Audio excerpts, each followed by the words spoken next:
అట్లాగే ఒక ప్రోటోకాల్ ఉందండి ఇంటర్నేషనల్ది, వైర్లెస్ ఛార్జర్ సంబంధించి QI అని చెప్పి ప్రోటోకాల్ ఉంది.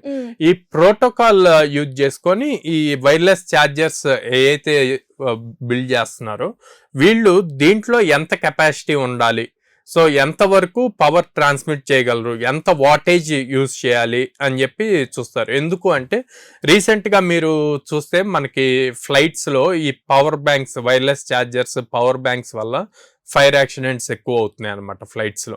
సో వాళ్ళు అట్లాంటివి జరగకుండా ఉండటానికి ఈ ప్రోటోకాల్స్ అన్నవి తీసుకొస్తారు.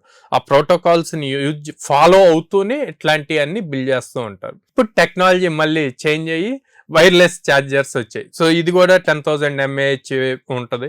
సో మనకి ఆల్మోస్ట్ 3 times ఫోన్ ఛార్జ్ చేయొచ్చు అనమాట. అంటే మీరు ఆల్మోస్ట్ ఒక 2 days మీ దగ్గర ఛార్జర్ లేకపోయినా సరే దీంతో ఇది ఫుల్ గా ఉంటే గనక సరిపోతుంది. సో ఇన్ని బెనిఫిట్స్ ఉన్నాయి దీన్ని.